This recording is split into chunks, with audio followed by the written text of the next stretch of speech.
Hello and welcome to this video. My name is John Watts and I want to talk to you about the 5 things that happen when you settle a federal court lawsuit against a debt collector. So here are the 5 things. First of all, you come to the actual settlement. Then there is a written settlement agreement that's also called a release. You then will fill out a W-9 tax form.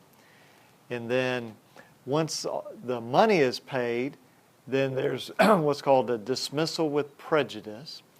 And then you want to make sure that if part of the relief is credit reporting, that you check your credit reporting and make sure that everything is good. So let me go through those real quickly.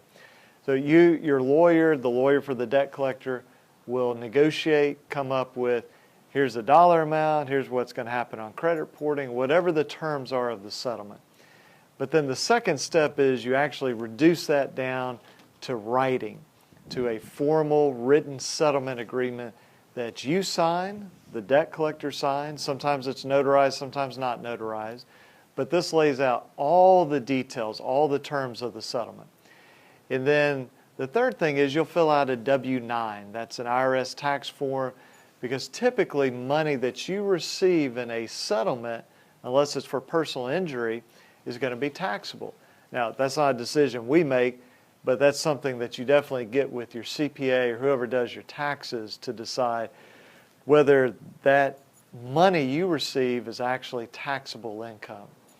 And then once the money's paid, then we go to the court, we say, great news, we got the case settled, we want the case dismissed with prejudice. And that means the whole case is over. But then the 5th and final step is if there is deletion of credit reporting, and normally if we're involved in a case, that's one of our terms that's non-negotiable, is they have to delete the credit reporting. Then you want to follow up. Normally we'll tell you about 60 days, maybe 90 days. You want to pull your credit reports again, send those to us, let us look at those. Let's say it's Midland Funding or LVNV or Holloway Credit, Amsher, whoever it is, did they get that off your credit report if that's what they promised to do in the settlement agreement? So those are the 5 basic steps, and if you have questions and you're not represented by a lawyer, I mean, if you're represented by a lawyer, talk to your own lawyer, but if you are thinking about, well, maybe I can sue a debt collector, or if I sue a debt collector, what happens?